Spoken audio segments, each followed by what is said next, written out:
Se alguém souber me ensinar. Gente, ó, tá começando a gravar, porque quem quiser assistir depois, tá? Meu nome é Rosimeire Castro. Eu estou estudando bastante a parte da científica, a parte teórica. Aí eu estou tentando passar um pouco do meu conhecimento para vocês, tá? Então, primeira coisa, olha, por que assim, quando você fala em modalidades, está aparecendo na tela para vocês? Tá? Não. Não? Não compartilhou? Não, por enquanto não. Ó, quando eu vou falar em modalidades, Agora sim. eu acho assim, toda vez que eu vou dar essa aula, já é a terceira vez que eu dou essa aula, sabia? Toda vez que eu vou dar essa aula, eu pergunto assim, gente, vocês sabem o que é assimilação, acomodação, segundo Piaget? E muita gente não sabe. Vocês sabem explicar? Sim. Então, explica. Assimilar é quando você vê pela primeira vez e a acomodação é pela segunda vez? Seria isso? Pode ser também.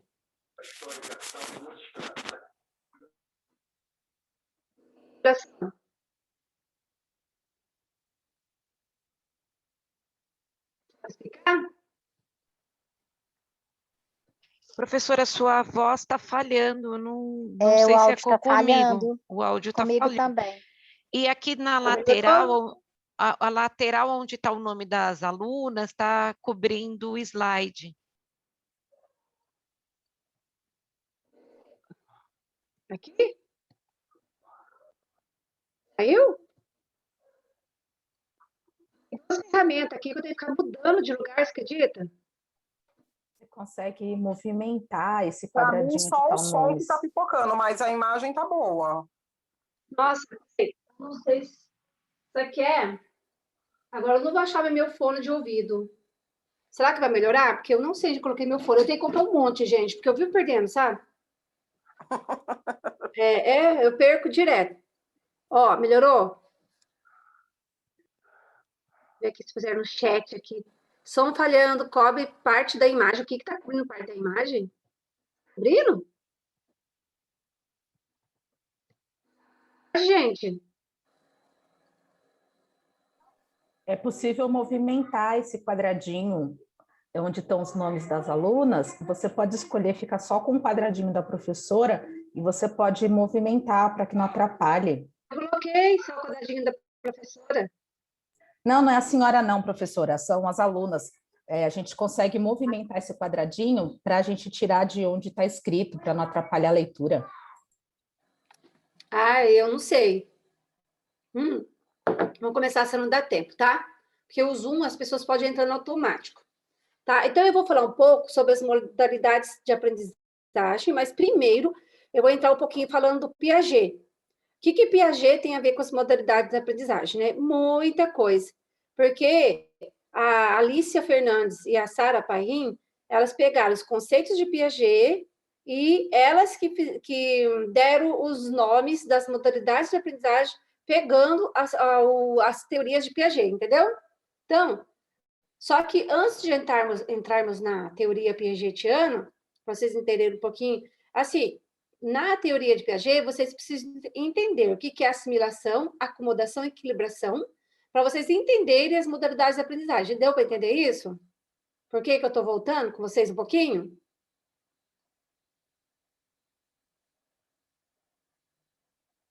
Pessoal, vocês têm que responder quando eu pergunto, viu? Hein? Ah, para mim, ok, professora, desculpa. Sim. Às vezes eu pergunto, né? Então, para ver se vocês. Ó, vou fazer perguntinha para ver se vocês estão atentas, hein? Ó, então, a psicopedagogia. Professora, eu estou no engarrafamento de um trânsito horrível, mas eu estou prestando atenção na aula. Se não responder, porque eu estou dirigindo, tá? Ai, que gracinha. Quem falou agora? Denise. Ah, Denise é linda. Ah, Denise, que me acompanha, né, Dê? Isso aí. A loira bonita. Ó, Obrigada. Então, essa é linda, viu? Aí, quando eu falo em modalidades de aprendizagem, gente, então, quando eu falo em psicopedagogia, né? A psicopedagogia, o que ela faz, né? Ela compreende como acontece a aprendizagem, primeira coisa. Por isso que a gente tem que entender dos tipos de aprendizagem que tem nessa escola. Por exemplo, se é uma escola montessoriana, se é uma escola tradicional, se é socio-interacionista, construtivista, você tem que entender um pouquinho também um pouco de cada ensino, né? Para saber entender a criança. A psicopedagogia identifica se aprender ou do aprender com dificuldades. Por que a criança não aprende? Por que ela aprende com dificuldades? Pode ser emocional, né? Pode ser um transtorno, pode ser uma deficiência intelectual, pode ser um autismo leve, né? Tem várias causas, certo? E a psicopedagogia vem também para observar os aspectos cognitivos, afetivos e sociais que eles são implícitos. Que eu já falei para vocês, né, gente? A psico, ela é abrangente, né? Ela não fica... tem vários estudos, sabe? Que ramifica a psicopedagogia. Então, vocês têm que estudar um pouco da cognição, da parte da afetividade, da parte social. Então, a gente tem que estudar todas essas partes aí para a gente entender o comportamento da criança. E a psicopedagogia é uma área que se preocupa em compreender o processo pelo qual se dá a aprendizagem. Já ficou bem claro isso, né? Então, destaca a importância da identificação da modalidade de aprendizagem, entendeu? Então, na psicopedagogia, a gente tenta, né, na observação da criança, a gente procura saber qual é a modalidade de aprendizagem dessa criança, tá? E, de acordo com a modalidade da aprendizagem da criança, a gente vai identificar as causas do não aprender dela ou do aprender com dificuldades, tá? Aí, falando um pouco de Piaget, eu sou fã de Piaget, tá, gente? Piaget, né? Então, Piaget, ele fala muito da evolução infantil, certo? Que depende do quê? Então, essas modalidades da aprendizagem, gente, quando a gente vai observar uma modalidade da aprendizagem, a gente vai buscar lá no passado. E quando eu já dei aula da anamnese, depois vou dar uma outra aula de anamnese que eu estou montando, mais aprofundada ainda, que eu estou estudando, eu estou estudando e eu quero dar mais essa outra aula e eu queria ler com vocês questão por questão, né, gente? Mas acabou não dando tempo, porque o dia foi corrido, né?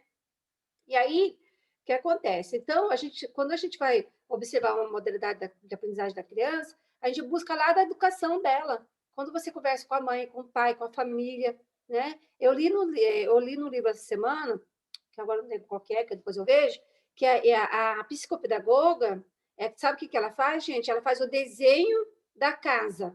E esse desenho da casa, acho que na segunda sessão, antes da EOCA.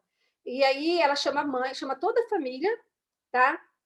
Para a família desenhar a casa, a planta da casa, entendeu? E cada um faz a planta da casa, onde é o quarto de cada um. Só que esse desenho é em conjunto, ela dá uma folha bem grande, e aí a família vai desenhar junto a planta da casa. Aí ali ela observa, sabe, um monte de coisa, sabe? Observa como que são as regras, observa se há regras na casa, se não há, quem vai desenhar primeiro, quem não vai, né? Como que eles conversam, se eles brigam, se eles têm...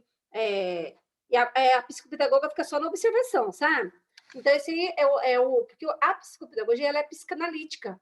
Então, eu gostei muito dessa técnica. Talvez eu comece a usar nos meus atendimentos, sabe? Para você entender essa família como que ela é.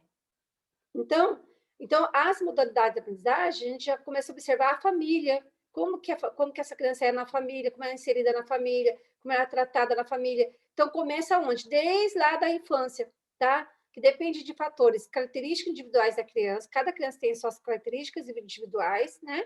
A condição orgânicas e afetivas e característica do ambiente que a criança vive, que é inserida, e característica do ambiente, aspectos sociofamiliares e oportunidades de aprendizagem. Então, essa criança, ela foi estimulada na infância dela ou ela não foi estimulada? Porque quando a gente se fala em dificuldade da aprendizagem, a gente vai ver, às vezes é uma criança que não teve estimulação, entendeu? Na pré-escola, na infância dela. E às vezes, gente, começa lá da gestação, quando a criança ela não é aceita, ela não foi uma criança recebida, ela foi uma mãe que passou muito nervoso na gravidez, e às vezes a criança tem muita dificuldade na escola, às vezes é lá na concepção, na gestação também, tá?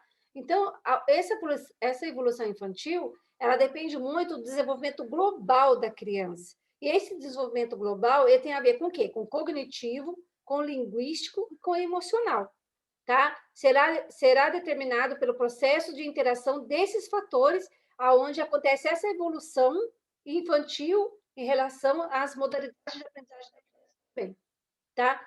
Então, na concepção piagetiana, a aquisição de conhecimento só ocorre mediante a consolidação das estruturas de pensamento. Então, quando você lê Piaget, ele fala muito ele tem muito essa fala da como que está a estrutura de pensamento da criança. A criança ela não nasce pronta, tá? A criança nasce sem saber nada. E esse saber, ele vai sendo constituído conforme a criança vai sendo estimulada no ambiente que ela é inserida, na escola, no ambiente sistemático e assistemático, certo? No ambiente dentro da família ou fora dessa família, tá? Então, quando o Piaget fala muito da consolidação das estruturas do pensamento, e, portanto, sempre se dá após a consolidação do esquema que a suporta. Da mesma forma, a passagem de um estágio a outro está dependente da consolidação e expressão do anterior. Então, quer dizer, a criança ela vai sempre passar de um estágio para o outro, certo? Então, ela está no estágio lá, sensório-motor. Ela começa no estágio sensório-motor, bebezinha, vai engatinhar, ela vai andar, ela vai, né, cair tombos. Meu filho mesmo caiu muito tombinho quando começou a engatinhar, dava tanta dó, sabe? Ele ia engatinhar, desequilibrava, né? Aí depois ele tentava de novo, aí uma vez ele chorou, bateu a cabeça no chão, ele desequilibrou na hora que estava engatinhando, aí deu muita dó, sabe? Mas isso tudo é um processo do conhecimento da criança. Isso tudo está consolidando as estruturas de pensamento dessa criança. Porque a partir do momento que ela cai, que ela está engatinhando rapidinho, e ela cai e bate a cabecinha, o que ela vai fazer? Na próxima vez, ela vai tentar engatinhar mais devagar, com mais cuidado. Então, é um processo de estrutura do pensamento que vai se formando ali, entendeu? Então, e Piaget também considera que o processo de construção do conhecimento inicia-se com o desequilíbrio entre o sujeito e o objeto. Sempre vai haver um desequilíbrio, tá? Para a criança entender que isso aqui é copo, ela tem que haver um desequilíbrio ali, para depois haver um equilíbrio para entender que copo, que é de vidro, tem uma categoria, tem o copo alto, o copo baixo, que o copo serve para colocar água. Então, tudo isso são conceitos que a criança vai aprendendo no decorrer do desenvolvimento dela, né? E para ele, a origem do conhecimento por parte do sujeito envolve dois processos. Quais são esses processos? Assimilação e acomodação. Primeiro, ele vai assimilar, vai haver um desequilíbrio, para depois ele acomodar. Esse desequilíbrio, gente, é importante. Tem que haver esse desequilíbrio na aprendizagem, na estrutura do pensamento.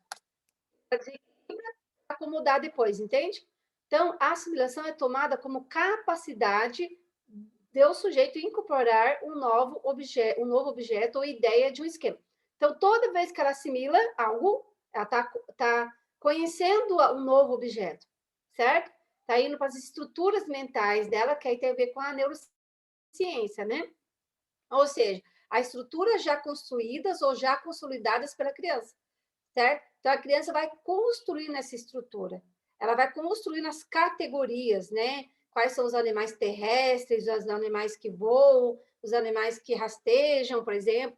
Essas são categorias que as crianças vão construindo. Cores, ela está aprendendo cores. Ela vai construindo, vai havendo uma assimilação, né? Depois uma acomodação e diante dos objetos, e ela vai aprendendo cada vez mais. E toda vez que vai ter, para ter uma acomodação, ela tem que buscar na memória dela uma coisa que ela aprendeu antes, sempre, tá?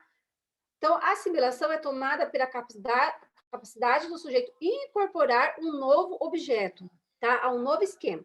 Agora, a acomodação seria a tendência do organismo de ajustar-se a um novo objeto e, assim, alterar os esquemas de ação adquiridos a fim de adequar ao novo objeto recém-assimilado. Então, quer dizer, ela aprendeu hoje copo, amanhã ela vai aprender tigela, prato, e assim por diante. Ela vai o quê? Assimilando, acomodando, assimilando, acomodando, sempre buscando os esquemas anteriores, esquemas passados. Então, os esquemas são estruturas intelectuais responsáveis por organizar toda a informação inferida, tá? Pelo sujeito. E, consequentemente, a forma com que essa informação foi agrupada segundo particularidades distintas. Então, no nosso cérebro, a gente tem várias gavetinhas, né? Como se fosse uma memória RAM, certo? E nessa memória RAM tem um monte de gavetinha, um monte de memórias pequenas. Aí ela vai o quê? Ela vai assimilando, vai acomodando, vai guardando na memória dela, certo? E vai construindo essas estruturas intelectuais, tá? E aí, nisso, ela vai assimilando, acomodando.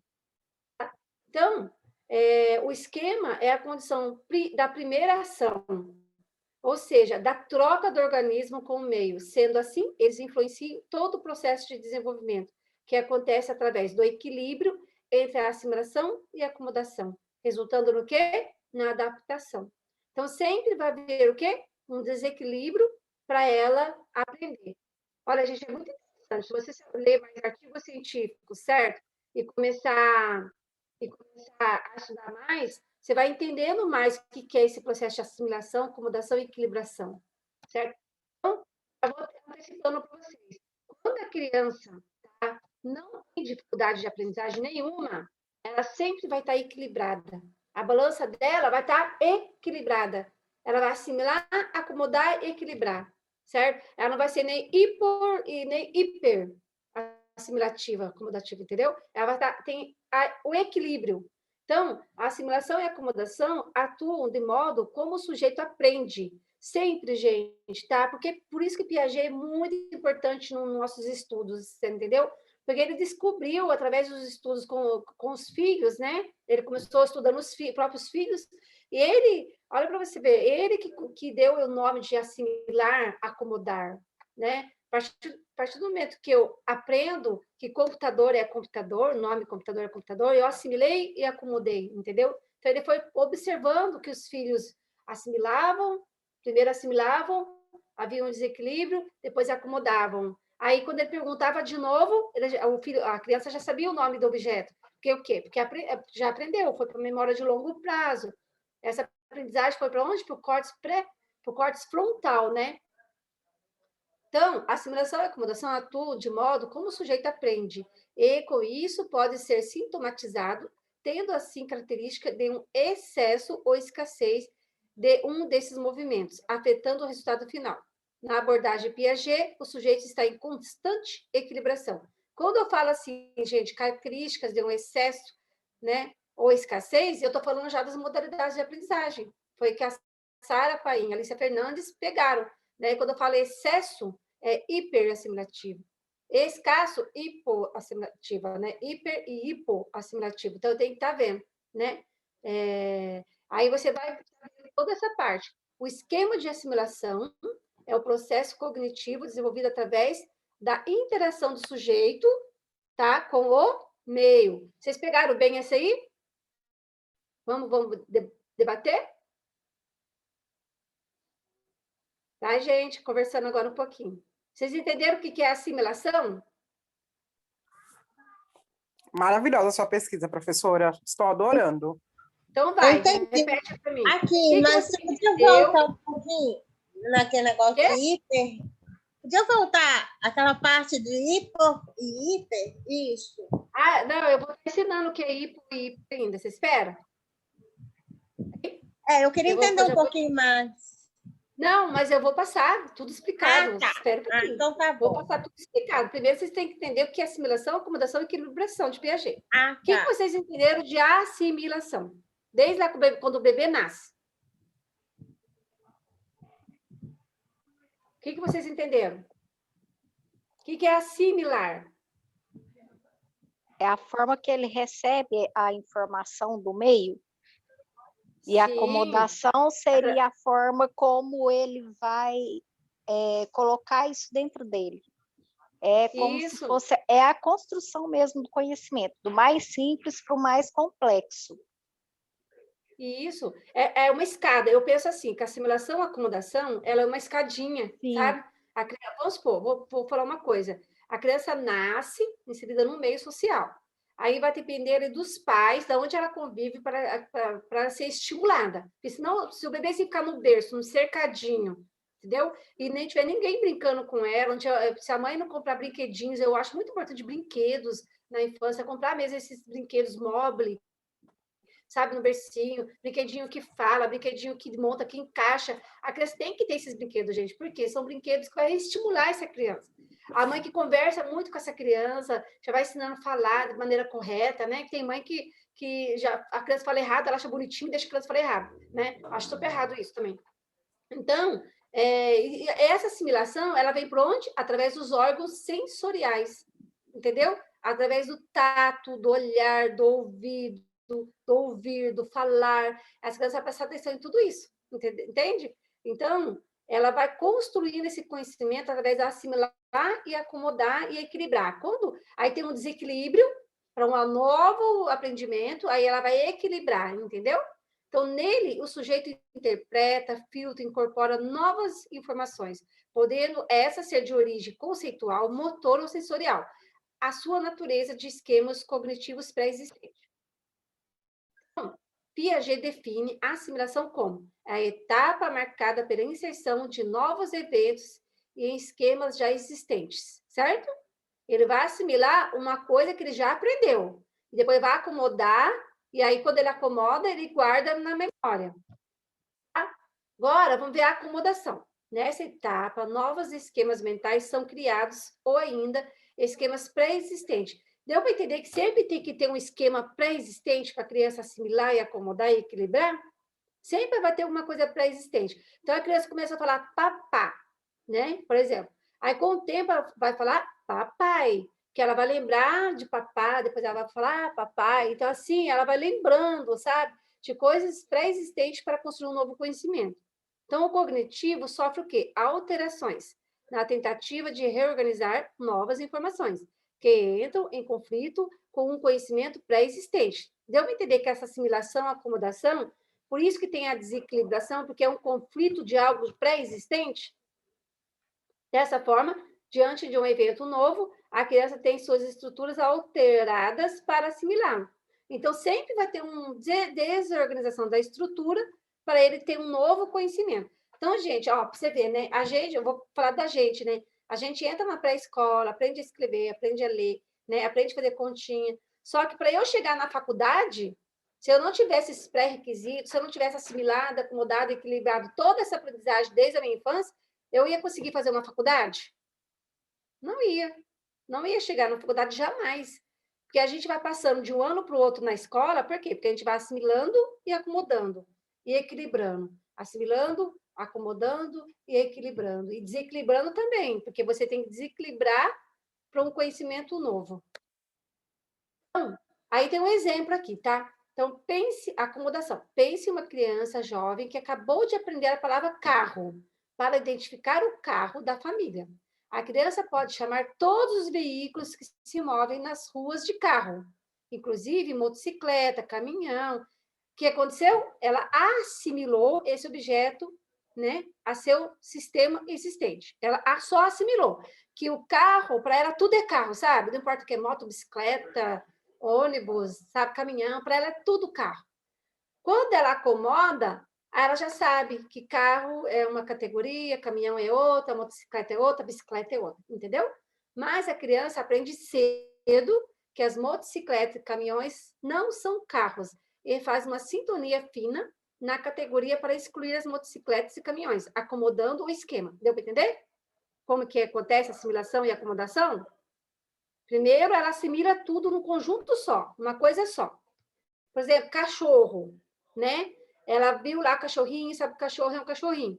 Para ela um cavalinho, ela está assimilando ainda. Para ela, todos os animais parecidos com cachorro é cachorro, entendeu? A partir do momento que ela consegue fazer distinguir, sabe, cachorro é cachorro e cavalo é cavalo, né? Que são parecidos mesmo, quando são pequenininhos. Tem rabinho, tem orelhinha igual, parecida, né?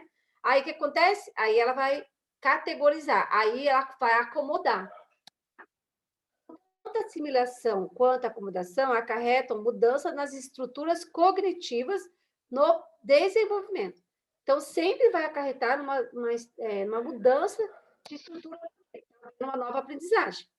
Agora, gente, então eu tenho assimilação, acomodação, agora eu tenho uma equilibração, tá? A equilibração é a reestruturação dos sistemas, o balanço entre o processo de assimilação e acomodação, Segundo Waldorf, né, a teoria da equilibração surge como um ponto de equilíbrio entre a assimilação e a acomodação, um mecanismo autorregulador necessário para assegurar à criança uma interação eficiente dela com o meio ambiente. Tá vendo?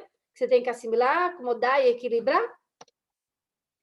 As ações físicas ou mentais sobre os objetos no meio provocam o quê? Um desequilíbrio nas estruturas cognitivas já existentes. Então, você assimila, você desequilibra, você acomoda, depois você equilibra. É um processo. Tá? Então, a equilibração atua como processo autorregulador. O desequilíbrio ali é importante, que ele é o autorregulador, para compensar as perturbações exteriores que rompem o equilíbrio interno. O resultado de cada reequilibração não é a volta ao equilíbrio anterior, e sim a um novo estado qualitativo diferente. Então, quando acontece uma desequilibração ali, é para poder ela aprender algo novo, porque está vindo algo novo, entendeu? Ela está pegando o que está lá para trás, que é o pré-existente dela, ela está assimilando, está desequilibrando, quando ela entra a assimilação, a acomodação, há um desequilíbrio, para ter um equilíbrio depois. Estudando o desenvolvimento da criança, Piaget observou que esta, ao nascer, encontra-se num estado adualismo. O que é isso? Só percebe o seu corpo e ações, não consegue se ver inserida no meio. Então, quando o bebê nasce, o que acontece? Ela não sabe que ela está inserida no meio. Ela não sabe nem quem é o pai, a mãe, né? Ela ainda vai aprender, né? A palavra papai, a palavra mamãe, quem faz parte do meio dela, como que vai ser esse meio, se esse meio vai ser um meio estimulado, se vai ser um meio que ela vive não vai ser estimulado, ela nem sabe o que vai acontecer na vidinha dela. E, gente, o ser humano é o único, sabe? O único animal, né? Que depende do outro para viver, tá? Deus fez tudo tão perfeito. Por exemplo, um cachorro, quando nasce, se eles perder a mãe, ele vai sobreviver. Os animais, quando perdem, né, eles conseguem sobreviver, quando perde os pais, né? Agora, o ser humano, se ele nascer, né, e não ter pai nem mãe ali, ele vai morrer, certo? Até tem uma história do menino lobo, né, lá de Londres, né? O menino lobo, fizeram até o filme do Tarzan em cima dessa história, porque os pais morreram e ele realmente foi criado pelos lobos, certo? E aí ele conseguiu, foi o quê? Agia como lobo, andava como lobo. Por quê? Porque ele não teve todo esse... É o meio onde ele foi inserido, né? Então, a criança, o bebezinho, ela vai se comportar de acordo com o meio que ela é inserido, tá? Se são pais educados, a criança vai ser educada. Se são pais que são mal educados, que não dão um bom exemplo para o filho, a criança também vai copiar do pai. A criança é o exemplo do pai, né? Então, então todo esse é um processo de aprendizagem. Então, a criança vem ao mundo adualista, certo? Ela só percebe o seu corpo e ações. Ela não consegue se ver inserida no meio. Isso ela vai aprendendo conforme ela vai crescendo, tá? Então, a equilibração, né? Ele, então, distinguiu 6 estágios. Então, assim, Piaget distinguiu essa palavra equilibração tinha que sair dali, gente. Então, vocês sabem quais são os estágios de Piaget? Que marcam as estruturas de cada estágio? Vai ver rapidinho. A cada vez que o indivíduo depara-se com uma situação na qual se vê obrigado a transpor níveis de diferentes equilíbrios, ele evolui intelectualmente. O desenvolvimento da inteligência, a construção do conhecimento ocorre desse processo de equilibração, reequilibração e desequilibração, tá? Onde acontece assimilação, acomodação e equilibração. À medida que vai crescendo, né, as crianças vão adquirindo novas qualidades agregadas ao seu pensamento. Para isso, durante o processo de crescimento, o indivíduo atravessa diferentes sucessivas etapas, e ele, então, distingue 6 estágios, períodos do desenvolvimento, que marcam o aparecimento dessas estruturas construídas sucessivamente. Quem lê para mim? Isso tem que ficar decorado na psicopedagogia, vocês têm que decorar isso aí, viu, gente? Se quiser até depois plastificar, pôr do ladinho, todo psicopedagogo tem que saber, porque quando você vai avaliar a criança lá na IOCA, você tem que saber os estágios de Piaget. Qual estágio que essa criança encontra, entendeu? Quem lê para mim os estágios de Piaget? Eu leio. Então, lê. Inteligência sensório-motora, do nascimento até os 2 anos aproximadamente. Inteligência simbólica ou pré-operatória, de 2 a 7 anos, de 2 aos 7 e 8 anos. Inteligência operatória concreta, de 7 a 8 a 11 a 12 anos. Inteligência operatória formal, a partir de 12 anos, com equilíbrio entre 14 e 15 anos. A gente vai ver bem rapidinho o que é cada um. Continuar? Quando eu falo em sensório motor dos 0 aos 2 anos, como que é? Um resuminho breve, tá, gente? Pode ler. Continuar? Pode me ajudar um pouquinho. Tá. Sensório-motora de 0 a 2 anos. O período Isso. sensório-motor caracteriza pela fase na qual a inteligência da criança desenvolve-se através de ações motoras e impressões sensoriais. Para Piaget, é um momento crucial, pois é quando acontece um extraordinário desenvolvimento intelectual. Então, gente, quando eu falei na aula da anamnese, depois tá lá no YouTube já, vocês podem assistir. Quando eu falei da aula da anamnese, eu falei um pouco depois da próxima aula que eu vou montar da anamnese, da anamnese não, é falando do bebê, da parte do desenvolvimento cognitivo, posso dizer, dentro da neurociência, o que esse bebê, como que ele é, desde a gestação até o nascimento, entendeu? Cada mês que ele se desenvolve.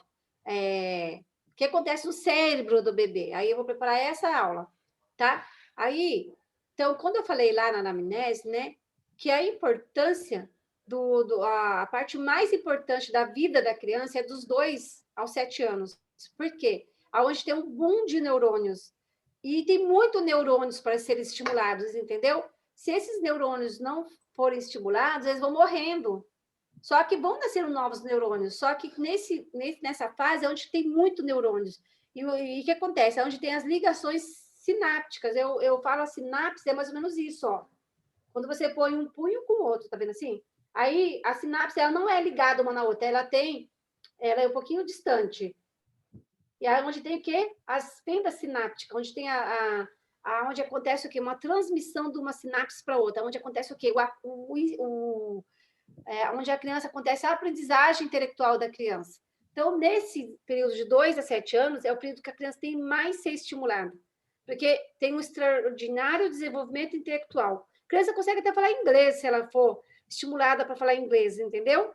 Então, se uma criança que entra no inglês dos 2 a 7 anos, ela vai falar inglês muito mais rápido do que depois, na vida toda dela depois.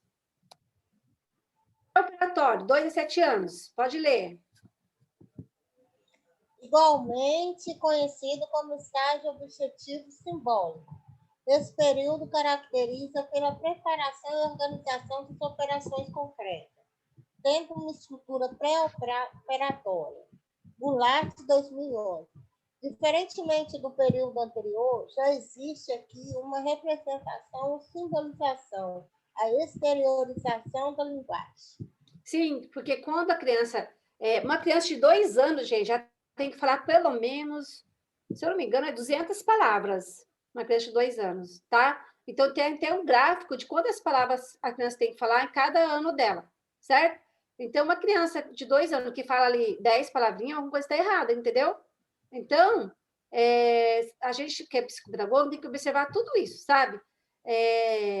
Então, a criança ela tem que ser muito estimulada nessa fase para ela também avançar na parte da linguagem dela. E é nessa fase que a criança começa a brincar com de boneca, ela começa a usar a imaginação, ela começa a criar histórias, brincar de cabaninha, né? E essa fase que é a fase da imaginação, da criação e também da parte egocêntrica, né? A criança de 2 a 7 anos, e quando você fizer uma prova piagetiana com ela, e você colocar, por exemplo, você tem um copo assim, né? E eu tenho um copo comprido. O mesmo tanto de água aqui, você põe no copão comprido. Ela vai achar que o comprido vai ter mais água do que o copo pequeno. Por quê? Porque ela não tem essa reversibilidade. Ela não consegue ter a reversibilidade para entender que o copo, o mesmo tanto de água tem no copo pequeno, no copo comprido, entendeu? Porque depois eu vou dar aula também sobre as provas pirretianas, mas a próxima aula vai ser sobre a EOCA, tá, gente? Caixa lúdica e EOCA.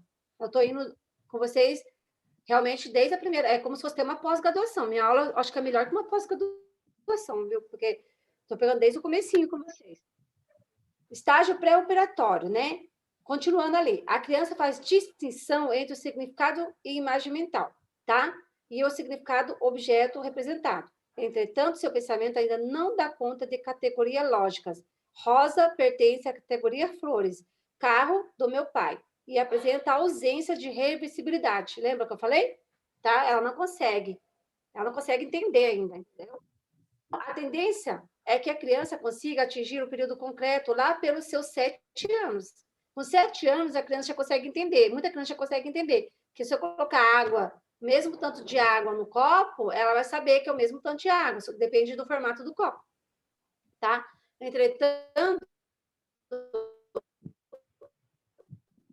Entretanto, a presença da resolução de problemas matemáticos, interpretação de texto e compreensão de conteúdo de sua faixa etária, tá? A criança pode ter ali uma defasagem cognitiva ou também foi uma criança que não foi estimulada. Por isso que ela não consegue entender os conceitos matemáticos, não consegue...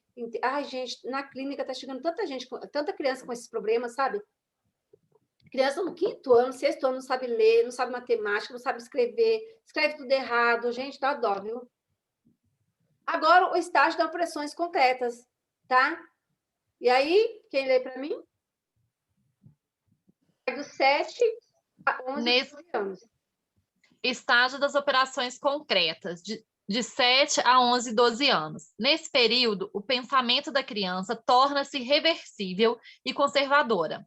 A partir dessa etapa, ela é capaz de observar uma transformação no formato de um objeto e mentalmente executar a operação inversa, concluindo que essa alteração não modificou a quantidade do objeto. Isso. Sabe quando vocês vão entender isso? Quando eu der aula das provas piagetianas. Aí vocês vão entender o que é reversível, o que é reversibilidade, sabe? Aí, o que é conservador, o que não é conservador. Vocês vão entender isso mais depois, quando for aula das provas piagetianas, tá? E aí eu tenho um material que eu montei, sabe, que ficou maravilhoso, gente, não é por nada não, mas ficou muito bom, só que eu não terminei ainda. Tá ficando muito bom, só que eu não consegui terminar, porque eu tenho que pegar cada prova, o que eu estou fazendo? Estou pegando cada prova piagetiana, e aí, o que eu pensei, né? Qual que é a dificuldade do psicopedagogo, certo? Que muitos psicólogos, às vezes, vão fazer estágio lá na minha clínica, né? Qual que é a dificuldade? Na hora que ele vai aplicar as provas piagetianas, ele tem dificuldade de fazer a pergunta. Quando a criança conserva, é o tipo de pergunta que tem que fazer. Quando a criança não conserva, quando ela não conserva, você tem que fazer a reversibilidade com a criança. Aí é um tipo de pergunta que você vai fazer. Quando ela conserva, é outra pergunta. Você não precisa fazer a reversibilidade com ela. Você vai continuar para frente as provas. Aí, o que eu fiz? O que está de azul, aí, assim, a perguntinha de azul é para você perguntar para a criança que não conserva. A perguntinha verde é para você perguntar para a criança que conserva. Então, você não, quem está começando a psico, não vai ter erro, sabe? Aí, ela vai pegar esse manual que eu estou montando, certo? E aí, ela só vai olhar. Não conservou? A pergunta azul. Conservou? Vai ser a perguntinha verde, certo? Só que eu não terminei. Tá tanto trabalho de montar que, ó, pra você ver, eu preciso de terminar isso e eu preciso terminar antes de dar essa aula, né? Porque é um material também que eu vou pôr à parte para quem quiser. Mas, ó, pra você ver, o trabalho que dá para montar. Tá parado, eu consegui fazer metade, ainda falta o restante. Mas, se Deus quiser, eu vou conseguir terminar, gente. Ó, só também não vai ter erro. Quem tiver essa apostila... Então, esse período abrange do 11 aos 12 anos em diante, tendo a sua culminância aos 15, também conhecido como período da inteligência. Mas é a partir desse ponto que o sujeito terá desenvolvimento em nível de inteligência para a sua fase adulta.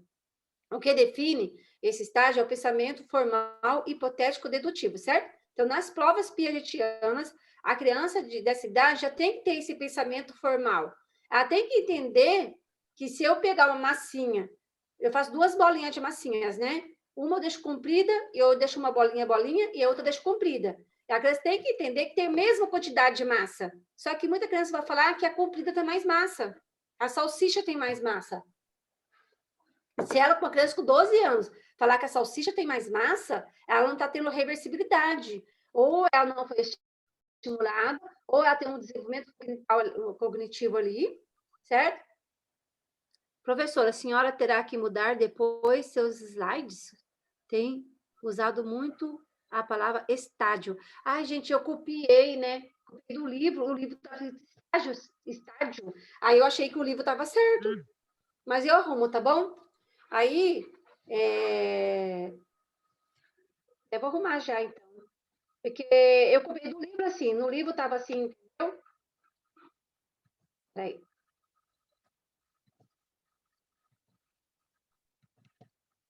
Aí, eu me atrapalhei toda aqui.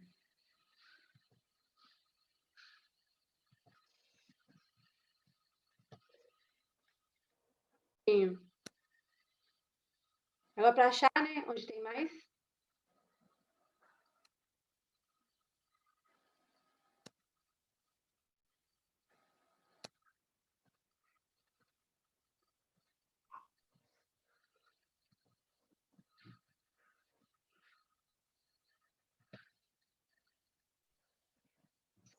Erro! Quem que conversou aí? Eu acho que arrumei, né?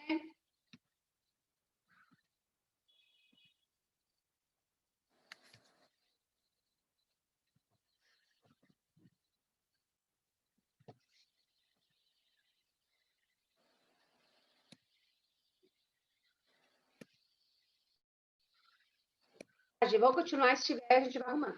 Então, aí já está acabando a aula, tá? Peraí. Vou compartilhar aqui, né? Tá aparecendo aí para vocês? Tá aparecendo. Aí, estou nesse slide, né? Nesse aqui. 11 a 12 anos, não. A gente pulou. Não, mas o próximo. Aí, Tá, estou nesse período, o pensamento da criança torna-se reversível e conservador, entendeu? Ela consegue entender as provas piagetianas. A partir dessa etapa, ela é capaz de observar uma transformação, certo? Então, se você fizer salsicha, se você fizer uma bolinha e 5 bolinhas, ela vai falar, né, como se fossem 5 docinhos. Ela vai falar que os 5 docinhos e a bolinha e a bola têm a mesma quantidade de massa. Se for uma criança da cidade que não fala que não, que os docinhos têm mais massa que a bolinha, ela não está tendo esse pensamento normal. Ela não está dentro do estágio dela. Ela está fora do estágio. Eu achei que estava certo no livro. Ai, ai, mas é melhor deixar assim mesmo, o jeito que a gente se entende, né?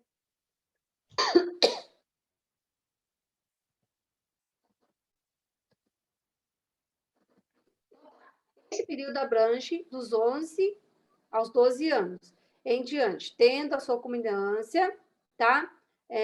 Aos 15. Também conhecido como período da inteligência. Já li isso aqui, né? Aí, o sujeito terá desenvolvido um nível de inteligência para a sua fase adulta. O que define esse estágio é o pensamento formal, hipotético e dedutivo. Nessa etapa, a criança adquire, através de hipóteses de dependência do concreto, e dá lugar às hipóteses. Agora, eu já acabou saindo aqui, ó.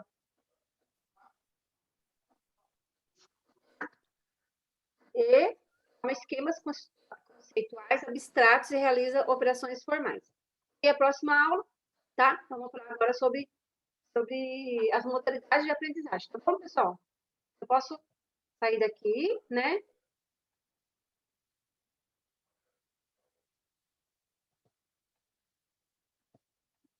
Tá aparecendo para vocês aí? sim.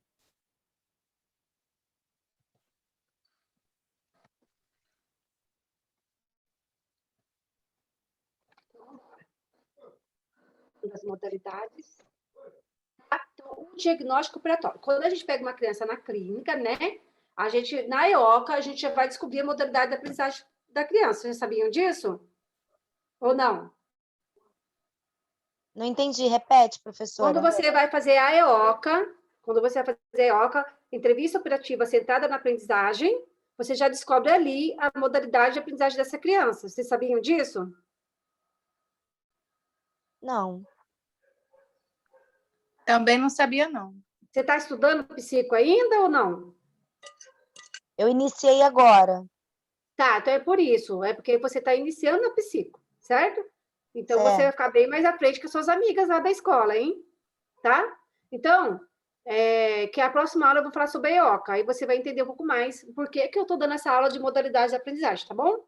Então, Sim. o diagnóstico operatório é importante para que se descubra e se a criança passou pelo processo de assimilação e acomodação, certo? De acordo com o seu nível de desenvolvimento. O que a gente tem que observar na criança sempre? Desenvolvimento físico, tá? Porque a gente, na avaliação psicopedagógica, a gente avalia também a parte psicomotora da criança, tá? A gente avalia eu estou usando o POP, tá? É a prova de psicomotora, a avaliação psicomotora chamada POP, mas eu vou montar uma aula também explicando como que a gente faz essa avaliação psicomotora, tá? Aí, o que acontece? Então, por isso que é importante a gente entender o que é assimilação e acomodação, certo? Porque a gente vai olhar se a criança assimila, acomoda no desenvolvimento físico dela, se há essa assimilação, acomodação, desenvolvimento intelectual, social e emocional, tá?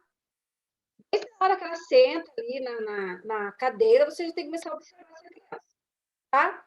Então, a modalidade de aprendizagem tem muito a ver com a EOCA, a caixa lúdica, tá? O psicopedagogo irá observar qual é o estilo de aprendizagem que a criança se encontra. Por exemplo, é uma criança extrovertida, é uma criança que fala, ela conversa, ela não conversa, ela se comunica, ela é agitada, né? Ou ela sabe o nome dos objetos, não sabe, tudo isso você vai ver. Os brinquedos, se ela guarda, se ela não guarda, tá? Então, agora vamos entrar nas modalidades de aprendizagem, tá? Para falar de modalidade de aprendizagem sintomática, que são popularmente conhecidas por dificuldades de aprendizagem, faz necessário compreender o processo denominado adaptação. As modalidades de aprendizagem foram desenvolvidas pós estudos de Sara Paim e Alicia Fernandes. Tem muitos livros dela, tá, gente? Se vocês comprarem livros da Sara Paim e Alicia Fernandes, vocês vão aprender muito, tá? Focando o modo como ocorre o processo de construção do conhecimento no interior do sujeito que aprende, tá? Nessas teorias, cada um de nós tem uma forma de entrar em contato com o conhecimento, ou seja, cada um de nós possui um particular e individual modalidade de aprendizagem.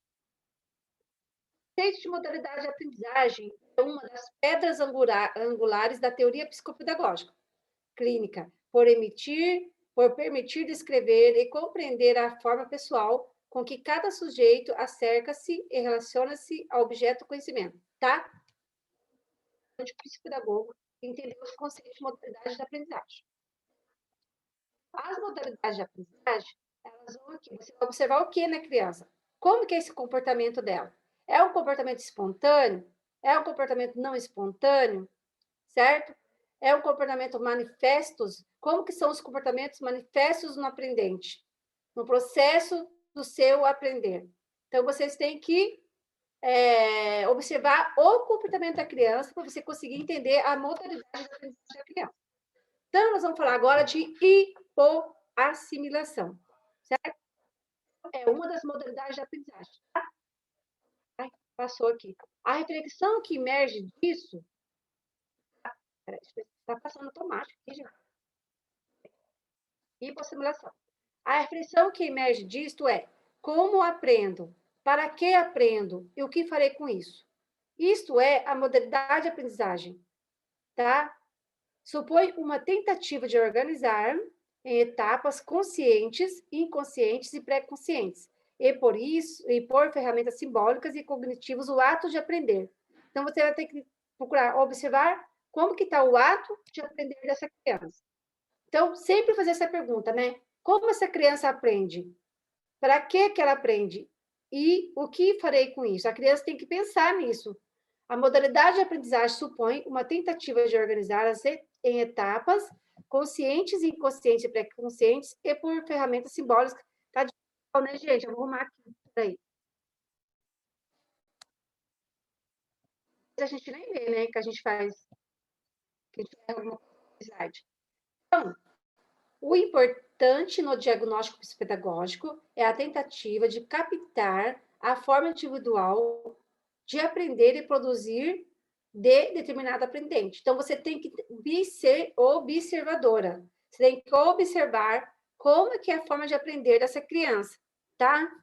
Isso é muito importante, tá? Então, a inibição precoce de atividades assimilativo e acomodativo dá lugar às modalidades nos processos representativos, cujos extremos pode caracterizar da seguinte maneira, tá? Vamos ver aqui. A aprendizagem normal supõe que os movimentos de assimilação e acomodação estejam em equilíbrio. Vocês entenderam essa parte? Ó, a criança que não tem dificuldade de aprendizagem, ela vai estar em equilíbrio. Ela vai aprender, certo? A professora ensinou ali, por exemplo, um texto, ela vai aprender a ler aquele texto, vai aprender a escrever aquele texto. A professora ensinou lá o processo da matemática, como que eu né? Unidade, dezena, centena, né? Como que é o processo de você fazer uma soma, uma multiplicação. A criança que está em equilíbrio, ela vai para frente. A criança que a balança está em desequilíbrio, ou ela está hipoassimilativa ou hiperassimilativa. Tá? Então, quanto a acomodação predomina, o sujeito não empresta sentido subjetivo aos objetos, antes resigna-se sem criticidade. Então, o sistema educativo pode produzir sujeitos muito acomodativos, se a reprodução dos padrões for mais valorizada que o desenvolvimento da autonomia e criatividade. Então, assim, gente, quando vocês observarem as apostilas que eu montei, que é baseada naquele livro, nesse livro aqui, ó. Olha, esse livro é ótimo, tá, gente? Tá? Ó. Certo? Intervenção psicopedagógica, atividades práticas. Eu não peguei tudo, né? Mas muita coisa eu peguei aqui como base desse livro, tá? Então, o que acontece? A escola hoje, ela não está produzindo mais crianças, não está desenvolvendo mais a criatividade das crianças. A escola, o meio em que vive. Com essa pandemia, gente, agora que vai ficar pior tudo mesmo, sabe? Porque antigamente as crianças iam na rua, brincava com amigo, brincava de esconde-esconde, pega-pega de vôlei, taco, lembra do taco? Eu adorava brincar de taco. Bola, futebol. Que brincadeira que vocês lembram da infância de vocês? Passanel, lembra passanel? Pula corda. Vocês lembram de mais alguma brincadeira? Brincar de elástico. Elástico, o que mais? Pique-bandeira. Pique-bandeira. Ai, pique-bandeira, gente. O que mais? Adorava brincar, viu? Gente, você vê as crianças de hoje em dia brincando com isso tudo? Não. Acaba que as crianças já não têm mais essa vivência, né, professora? Com essas brincadeiras de antigamente. Não estão tendo essas vivências, ficando muito tempo celular, muito tempo computador, muito tempo na tela, certo? E aí, o que acontece? Eu vou preparar uma aula, gente, falando sobre o uso excessivo de tela, o que provoca nas crianças. Eu vou preparar essa live, né? Então, o que acontece? A escola não está mais desenvolvendo crianças criativas, com autonomia, desenvolvendo criança com autonomia e criatividade. Você entendeu? Então, o sistema educativo está produzindo muitos sujeitos acomodados, eles não estão mais, assim, desenvolvendo essa parte da criatividade. Então, por isso que eu percebo também, professora, que as crianças elas não conseguem lidar mais com os desafios, porque é tudo muito prático para eles, né? Eles procuram a praticidade, né? Isso. Hoje está aparecendo um monte de criança na clínica, já tem problemas.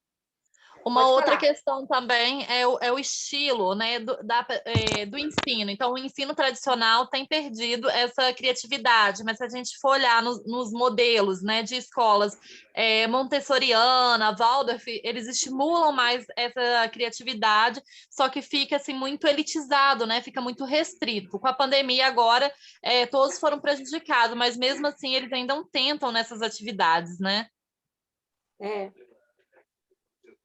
As crianças, vocês vão entender, depois vocês vão entender o porquê das apostilas, sabe?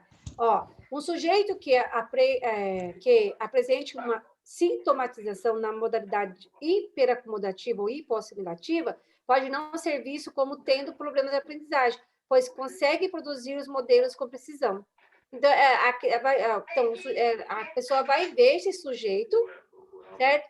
Com essa modalidade da aprendizagem, certo? Mas essa criança não é vista como tendo problemas de aprendizagem, pois consegue produzir os modelos com precisão. Então, hipo. Quando eu falo hipo, gente, o que quer dizer? Vamos lá. Vamos achar o meu filho. Ok, vem comigo. Gente, desliga o fone aí que está conversando aí. Ó, quem que é hipo? Quer dizer o quê? Eu peguei lá do dicionário, né? Elemento de composição de palavras que traz consigo a ideia de algo que ocupa uma posição inferior ou escassez. Falta, carência. Então, hipotenso, que tem tensão inferior ao normal. Hipotermia, tá? Temperatura corporal reduzida. Tudo que você lembrar em hipo, quer dizer uma coisa reduzida. Lembra de frio, sabe? Lembra de frio. Hipo, né? Então, lembra que é uma coisa abaixo. Aquela criança tem falta de carência, aquela criança teve escassez na infância, não brincou, a criança não foi estimulada, né? Então, é hipo. Tá? Eu coloquei essa carinha dessa menina, né? Atrás aí, eu achei legal. Então, hipoassimilação. Esquemas de objeto empobrecido. Então, lembra quando eu falei da assimilação, acomodação, tem a ver com objeto de ensino? Certo? Ela tem um déficit lúdico. Ela tem dificuldade de criar algo. E ela tem falta de iniciativa. Então, lá na EOCA, é um momento muito importante para vocês observarem se a criança é hipoassimilativa, entendeu? É uma criança que não vai ter criatividade, ela não vai saber o nome dos objetos, ela não vai brincar. A gente começa um pouquinho com a caixa lúdica, né? Ela não vai ter interesse de brincar, tem um déficit com lúdico. Deu para entender? Então, aí, na assimilação, aqui, ó, mais brincadeiras, né? Bula, bandeirinha, boca ao forno. Ai, gente, que saudade dessas brincadeiras, né? Quando eu falo hipoassimilação, né? É uma assimilação empobrecida de contato com objeto. Lembra que eu falei lá de Piaget? Da assimilação, acomodação e equilibração? Então, essa assimilação com objeto dela é o quê? Empobrecida. Então, o desenvolvimento intelectual dela também vai ser empobrecido, entendeu? É uma criança sem reação, sem interesse. Criança pega o lápis sem ponta e não tem interesse nem de pegar o apontador para apontar. Não tem reação diante dos objetos. Por isso que a gente deixa lápis sem ponta em cima da mesa, na ioca, e apontador. A gente vai observar se ela vai ter interesse de pegar o apontador, procurar o apontador, apontar o lápis, ou perguntar para você, olha, cadê o apontador, né? A criança ali. Então, na hipoassimilação, nessa modalidade, por exemplo, a criança não coordena a pintura a dedo, num grande espaço de papel. Sua dificuldade está em organizar o processo, ou seja, colocar os dedos na tinta e aplicá-lo no papel. Não reconhece o espaço, as margens e os limites. Consequência, incapacidade de coordenar esses esquemas. Déficit lúdico e criativo, prejuízo da função antecipatória, da imaginação e da criação. A assimilação e a acomodação precisam estar em equilíbrio. Lembra o que eu falei? Então, aqui o quê? A criança está em desequilíbrio, ela é hipo, ela é abaixo, ela não consegue. Porque a criança hiper, ela vai riscar todinho o papel, vai fazer isso, ó. Entendeu? Certo? A hiper. A hipo, ela não vai nem saber o que tem que fazer. Então, na hipoassimilação, a criança sofreu privações dos pais na infância, por exemplo, tá? Por exemplo, os pais, né? Eles vão impedir que alimentem sozinho. Pai que dá comida na boca da criança, que não ensina a criança a comer de garfo e faca, não ensina a criança a lavar uma louça, não ensina a criança a arrumar uma cama, tudo isso faz parte, sabia? Atraso de retirar as fraldas, né? Aquele pai que deixou passar muito tempo a ensinar a criança a usar o banheiro, escassez em contato com os estímulos e objetos. Tá? Agora, gente, eu falei da hipoassimilação, né? Agora eu falei da hiper. O que é hiper? Hiper, hipo, abaixo, hiper, acima. Lembra de hipermercado, sei lá. Então, elemento de composição, né, de palavras que traz consigo ideia de muito, excessivo, em grau muito elevado. Exemplo, hipertensão, aumento excessivo da tensão. Como é que é? Quando a pessoa tem tireoide, esqueci o nome que fala agora, hipertireoide, coisa assim, né? Então, tá acima, tireoide, hipertireoidismo, tá acima a tireoide. Então, eu tenho, ó, hipoassimilação e hiperassimilação. Vocês já decoraram isso? Hein? Tá. Hiper, exagero da criança com objeto. Ó, na hipo, a criança não conhece o objeto. Na hiper, ela tem um exagero do objeto, certo? Sai da realidade para o imaginário. Internalização prematura dos esquemas, com predomínio do lúdico. Tá? Então, é o hiper. Se realiza negativamente o pensamento da criança, na qual o aprendente não irá ressignificar o objeto como aprendizado. É uma criança ansiosa, inquieta, observa o que os outros à sua volta fazem, mas não interpreta o seu agir, acompanhado pela hiperacomodação. Então, uma criança pode ser hiperacomodativa e hiperassimilativa, entendeu? Certo? Aqui. Tá certo. Assimilação. Ritmo da criança não foi respeitado, nem a sua necessidade de repetir muitas vezes a mesma experiência, predomínio da subjetivação, desrealização do pensamento, dificuldade de resignar-se. O aprendente tem uma ação transformadora sobre o objeto. Ele vai pegar o objeto, ele vai ficar curioso, ele quer saber como é o objeto, ele vai querer desmontar o objeto, sabe? É uma criança mais agitada, na hiper. O movimento no processo da adaptação, pelo qual os elementos do meio são alterados para serem incorporados pelo aprendente. O aprendente tem uma ação transformadora sobre o objeto. Ele já demonstra muita curiosidade sobre o objeto, sabe? Nesse caso, por exemplo, a criança deduz antes de formar uma lógica, agindo sobre o objeto ao seu modo. Não independente, não criativo, mas ansioso e inquieto. Observa-se que os outros à sua volta fazem, mas não interpretam o seu agir. Então, assim, gente, geralmente uma criança com possível TDAH, sabia? Tá? A ação transformadora pode produzir mudanças nos indivíduos e na forma como eles aprendem. Em vez de aceitar passivamente a realidade definida pelos outros, a educação para desenvolver competências comunicativas requer o cultivo da habilidade do aprendiz para negociar significados dos objetos. Hipo, ó, a gente estudou antes o hiper, né? Hiperacomodação. Ai, tem hora que tem eu misturo aqui, gente. É muita coisa. Hipoacomodação e hiperassimilação, né? Agora vai ser o hipoacomodação, tá? Ó, elemento de composição de palavras que traz consigo a ideia de algo com composição de escassez. Então, eu tenho o hipoacomodação, certo? E o hipoassimilação. Deu para entender, gente? Certo? Eu falo hipoassimilação, hipoacomodação, tá?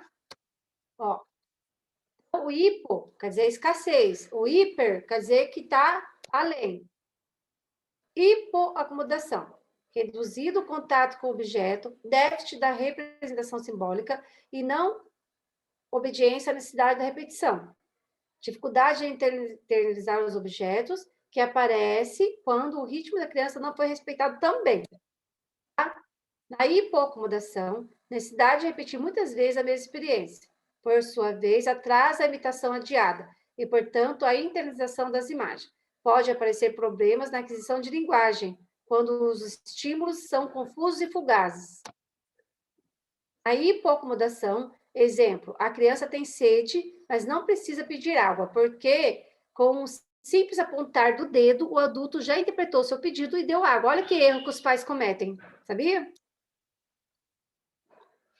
Essa modalidade é indicadora de crianças que possuem muitos potenciais, mas são inseguras para agir. Por quê? Por causa da educação que ela teve, tá?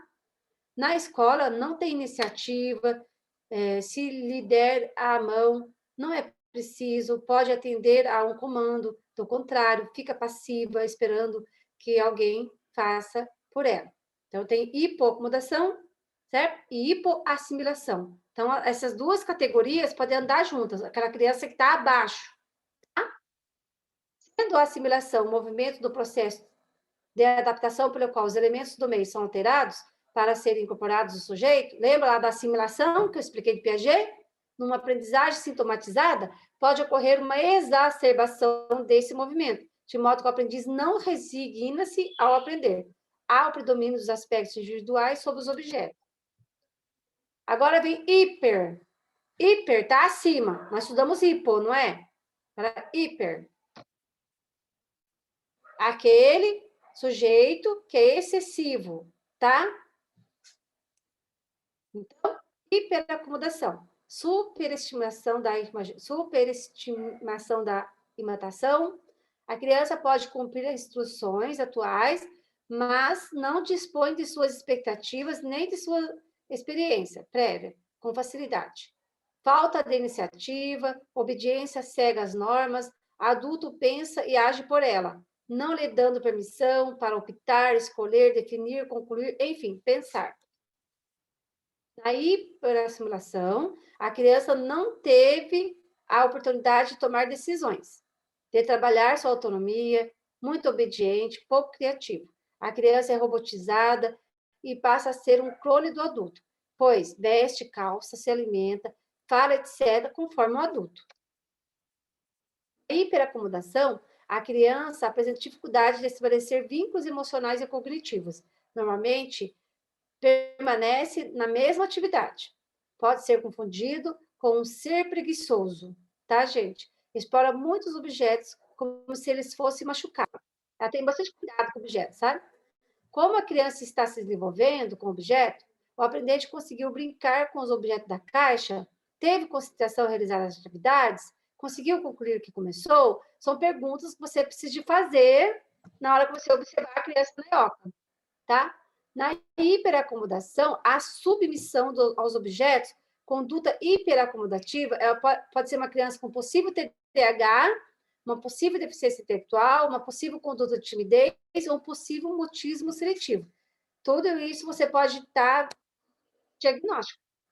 As modalidades de aprendizagem que apontam as dificuldades de aprendizagem têm sempre um bojo de questões que não envolve só a escola, mas todo um contexto, que deve ser visto como a realidade sistêmica da criança. O processo de aprendizagem requer a seleção da informação e estímulos. Para que essas informações sejam retidas, interpretadas e armazenadas na memória, o processo da atenção é fundamental. Então, o que eu peguei, falando um pouquinho das modalidades da aprendizagem, aí eu quis falar um pouquinho dos tipos de atenção, tá? A criança tem a atenção concentrada. O que é uma atenção concentrada, né? É a capacidade de concentrar-se em apenas uma atividade, concluindo todos os estímulos ao seu redor. Essa atenção é usada quando focamos a atenção em um único objeto de trabalho. Por exemplo, quando assiste uma aula, presta atenção somente no professor. Então, se alguém estiver bagunçando do lado, né, ele vai estar prestando atenção ali no professor dele. A atenção alternada é a capacidade de alternar entre um estímulo e outro, sem perder as informações e foco. Por exemplo, no trânsito, quando você está dirigindo e o farol fecha, é preciso se concentrar no farol e na direção. Então, quando a pessoa consegue ter uma atenção alternada. Depois nós temos a atenção sustentada. É a habilidade de manter-se focado durante uma atividade contínua e repetitiva, quando a mente está focada em uma mesma tarefa, por um longo período sem distrações. Por exemplo, ao ler um livro e assistir um filme. Só que a criança com possível TDAH, gente, ela não consegue, tá? Atenção seletiva. Capacidade de escolher e controlar onde permanecer focado. Por exemplo, manter o foco no que o professor está falando, mesmo com os colegas conversando na sala de aula, ou o celular tocando e o barulho dos carros na rua. Você consegue escolher excluir as distrações ao redor para que o cérebro fique concentrado na fala do professor. Então, terminando essa aula, né, tem a referência básica aqui. Esse aqui, gente, inteligência nada, é muito importante ler, tá? Um pouco mais da modalidade de aprendizagem. Tá? Aí eu coloquei essa frase. O psicopedagogo tem a responsabilidade de dar o melhor de si na sua atuação clínica. Pense na criança que você estará atendendo. O que você fará por ela? Como irá ajudá-la? Você irá dar o seu melhor? São perguntas que eu deixo para você pensar. Tá bom? Estou muito feliz em poder passar os meus estudos. Seja bem-vindo ao nosso grupo de estudos. Referência. Aí, eu vou entrar nas apostilas para quem tiver interesse adquirir uma das apostilas também, tá, gente?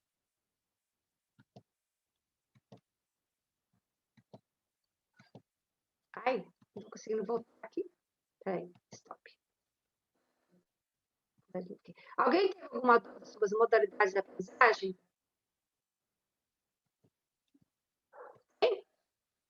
Não, foi bem esclarecedora. Foi ótimo, obrigada. Deu para aprender? Essa apostila aqui, ó, intervenção psicopedagógica, dá dano para vocês enxergarem? Dá. Aí são as apostilas para quem quiser, tá? E as modalidades da aprendizagem. Então, eu quis falar um pouco da Sara Paim, da Alicia Fernandes, porque são as percursoras, certo? Que elas que elaboraram o termo hipossimilativo, hipersimilativo, hipocomodativo e hipersimilativo. Por isso que é legal vocês lerem, gente, o livro da Inteligência Aprisionada de Alicia Fernandes, tá? Como eu digo, eu tenho ele em PDF, se vocês quiserem pôr lá no grupo, tá? Então, nós vamos ver aqui os conceitos de modalidades de aprendizagem, só que não dá tempo de ler tudo, né? Já são, ó, 9h20, né? Então, eu só vou passando as folhas, a gente não vai ler, porque não dá tempo. Quem quiser depois adquirir os e-books, aí é só falar comigo, tá bom? Então, eu falei, aqui é a indicação do livro dela para ler, aí eu falei um pouco da biografia dela, de uma entrevista que ela deu para uma revista, aí eu passei a entrevista para cá, que eu achei muito legal a entrevista dela, aí está aqui toda a entrevista dela da revista. Um pouquinho de Sara Paim. Esse livro aqui, gente, eu vou vontade de comprá-lo, sabe? Para a gente entender um pouco mais esse termo de subjetividade e objetividade. Eu creio que esse livro vai esclarecer um pouco mais esses termos, sabe? Porque na linguagem da psicopedagogia, a gente usa muito esse termo, né? Subjetividade e objetividade. Eu queria estudar um pouco mais aprofundado esses termos. Tá? E aí, nesse book, bem detalhadinho mesmo, aprendendo o processo de aprendizagem, como ocorre a aprendizagem diante da equilibração, a assimilação, a acomodação de Piaget, tá? Aí está tudo explicado, ó. Aqui, ó. Está tudo bem explicado, né? Está um pouco mais aprofundado, eu passei os slides explicando, mas aqui está um pouco mais aprofundado falando das modalidades da aprendizagem, tá? Da assimilação, da acomodação, da equilibração, e aqui está bem detalhado, então é um e-book, né? E aí, hipossimilação, hiperssimulação, hipoacomodação, está bem detalhado aqui, mais palavras, sabe? Depois, quando termina toda essa parte teórica, aí o que acontece, gente? Quando vocês vão trabalhar essa parte para desenvolver a criatividade da criança, porque a criança, quando era hipoassimilativa, você precisa estar desenvolvendo essa criança na intervenção clínica, certo? Então, é muito legal você desenvolver isso com a criança através de usar histórias e, em cima dessas histórias, desenvolver a criatividade dela. Então, ficou aqui dicas de livros aqui que eu achei bem legal. Esse aqui, Carta de Gildo, gente, todos os livros dessa autora aqui, muito bacana, bem legais. E o gráfico falando de cada modalidade de novo. Tá? Aqui, nessa apostila, já entra quais são as atividades para você trabalhar com a criança hipoassimilativa. Com a criança hipoassimilativa, é legal você trabalhar argila. Tá? Você conta a historinha, por exemplo, da Ruth Rocha, da Escolinha do Mar. E você vai produzir com ela peixinhos, vou comprar para enfeitar, para você, porque você viu, né, que o sistema de ensino hoje não está mais produzindo crianças criativas. A partir do momento na intervenção clínica, Você trabalhar essa criatividade com essa criança, certo?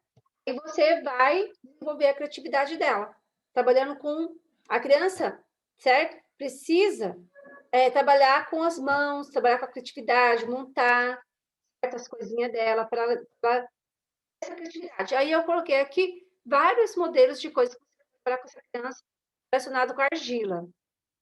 Aqui tem uma receita de massa, biscuit. Biscuit também. É muito importante trabalhar. Aí, no caso, contou a história do Pequeno Príncipe, né? E diante dessa história, ele construiu os bonequinhos biscuit. Coisas que também você pode usar na clínica para desenvolver a criatividade dessa criança. Pintura dedo. Aqui tem a explicação por que usar o pintura dedo. Aí depois pintura dedo com massa. Né? Aqui tem vários exemplos de receita de massa, né? E vários exemplos de coisas que você pode usar nessa criança na clínica. Lógico, gente, que você não vai trabalhar toda a sessão com a criança. Isso aqui. Você pode pegar uma sessão para desenvolver a criatividade dela. Porque a gente tem muita coisa para trabalhar, né? Tem que trabalhar raciocínio lógico, né? Jogos que envolvem o raciocínio lógico. A gente tem que trabalhar a parte da escrita, a parte da matemática. E também tem que trabalhar a parte da criatividade. Porque se a criança for hipoassimilativa, essa parte que vai ajudar. Aí, aqui, trabalhando com impressões digitais, são exemplos de coisas que você pode trabalhar na clínica. Historinhas com impressões digitais, tá? Trabalhar bastante, assim, a parte artística mesmo, né? Dela fazer um colar com miçangas, sabe? Isso fazer o quê? Jogos de encaixe, tipos de jogos aqui, coloquei, trabalhar teatro com essa criança, aí aqui está ensinando a construir uma máscara. Olha, de onde eu tirei, tá? Massinha, é importante trabalhar com essa criança. Aqui tem várias atividades também, bolinhas de papel crepom, tá? Olha quanta coisa ela pode desenvolver a criatividade de sorvete, tá? Barbante. Aqui tem explicando mais um pouco, ó, tá? Areia. Atividades para criança hiperassimilativa. Aí já continua contigo. Um pouco o que é hiperassimilação. Criança com TDAH tem que trabalhar muitas dessas atividades. Tá? O quê? Alinhavo, perfurar ali, ó, alinhavo, bastante com coisa que ela vai riscar, ela vai contornar. Olha, pontilhados é legal trabalhar com essa criança. Coisas para ela, colagem, tá? Para desenvolver origamis, tá? Ativar. Aí tá falando para que serve o origami na hora da criança. Tem os modelos de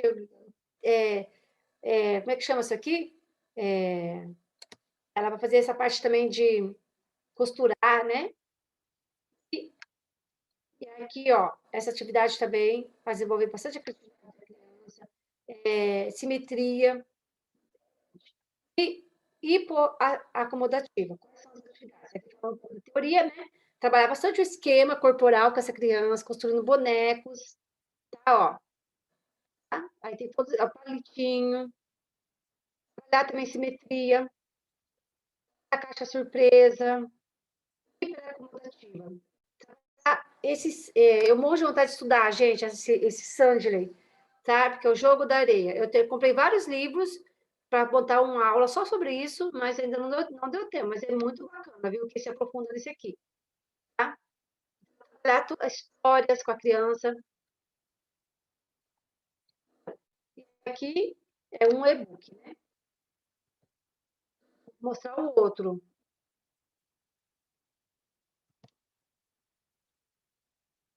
Peraí, tá acabando já, viu, gente?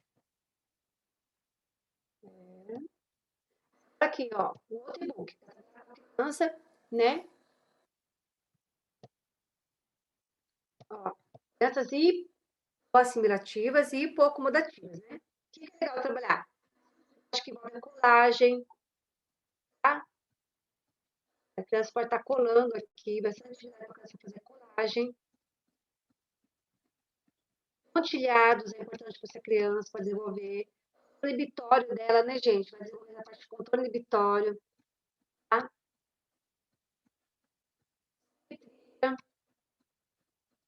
É muito importante trabalhar essa parte da simetria, para desenvolver a criatividade dela também. Simetria, aí vem Figura fundo é importante trabalhar. Eu coloquei bastante de coisa de figura fundo. Professora, Oi? posso fazer uma pergunta? A idade dessas crianças para esses tipos de trabalhos aí, eles são direcionados com idade ou a gente pode trabalhar de... 7 anos até 12 anos. Acho Tá. que mais de 12 anos, acho que já sai, né? No máximo 10, 12 anos. A criança hipoassimilativa, é importante trabalhar essa parte da criatividade, que não foi desenvolvida nela, entendeu? Entendi. Olha, tem bastante coisa, gente, olha que legal. Eu vou imprimir e vou usar também essa apostila que eu fiz, sabia? E aí, eu peguei de um livro antigo que eu tenho, que eu achei que tem muita coisa bacana, sabe? Que eu escaneei o livro mesmo, ele é bem antigo. São coisas que você pode trabalhar também na construção dessa criança. Olha, tá aparecendo para vocês? Tá? Sim. Atividade com empreendedores. Olha, atividade de recorte, colagem. Olha que legal é essa, gente. Que legal é essa aqui. Você não dá nada para essa atividade, mas quando na hora que você dá para a criança monta, a felicidade que a criança fica depois, né? Trabalhar com espiral, argila. Olha. Esse material aí que está apresentando, a senhora já tinha posto disponibilizando lá para a gente, não? Não, esse eu estou vendo quem quer comprar. Então, mas eu comprei esse aí, eu não recebi esse que passa agora no final. Não, eu vou mandar amanhã, tá? Ah, tá. Tá bom. Hoje foi corrido. Hoje eu trabalhei de manhã. Eu falei assim, vou dar aula primeiro. Eu mando no e-mail. É mais isso mesmo, gente. Deixa eu ver aqui. E aí, tem os artigos científicos também que eu pesquisei. Legal, sabe? Vou colocar também, eu acho muito importante a gente ler artigos científicos, viu, gente? Muito importante. E é isso aí, gente. Espero que vocês tenham gostado da aula, né? Que espero que vocês tenham entendido. O e-book é 35, todos eles, mais o PDF da aula. Tá bom? Aí, se alguém quiser, gente, eu vou colocar aqui, ó. Se alguém tiver interesse, pode fazer um Pix, né? Que não comprou, que é 12.9889879. Para mim, né? Comigo no WhatsApp para eu saber quem é, né? Para poder mandar, tá bom? E aí, gente. Então, assim, se você pegar uma criança que é hipo ou hiperassimilativa, vocês precisam de trabalhar essas atividades com as crianças, são dicas, tá? Ou quem quiser comprar esse livro também, esse livro é bem legal, também. Dá bastante dicas também esse livro, viu? Ele tá acho que tá R$60, se não me engano. Então, o livro também é bem legal, certo? E aí a gente vai estudando, aprendendo cada dia mais, né? Certo? A Cláudia já... Mostra o livro de novo pra gente? Universidade. Oi? Mostra o livro de novo pra gente. Esse aqui, ó. Tá, ok, obrigada. Ele é muito legal. Eu gostei muito dele. E aí eu baseei nele, né? E em cima dele eu montei todos os e-books com as atividades relacionadas com a modalidade de aprendizagem de cada criança. Entendeu? Aí, se vocês gostarem... quem não está no grupo de estudos? Eu. Quem é? Glaucia Salzer. Isso, é a primeira aula aí que eu estou assistindo sua. É a primeira aula que eu estou assistindo sua. Tá. Eu entrei de paraquedas que me avisaram, assim, em outro grupo. E aí eu entrei e fiz a inscrição hoje mesmo. Ai, que legal. Aí, ó, pega meu número, manda mensagem para mim, fala que você quer entrar no grupo, que aí eu ponho você, tá bom? Obrigada. É um grupinho que eu montei, mais para a gente estudar mesmo, que eu tenho vários grupos, né? Aí, o que acontece? Eu montei um direcionado para a gente estudar, para dar as aulas, para a gente estudar, entendeu? E esse direcionado mesmo, mais para os estudos. Vocês gostaram da aula? O que vocês dão aí para a aula? O que vocês acharam? Muito boa. Vai ajudar muito nos estudos e na prática também.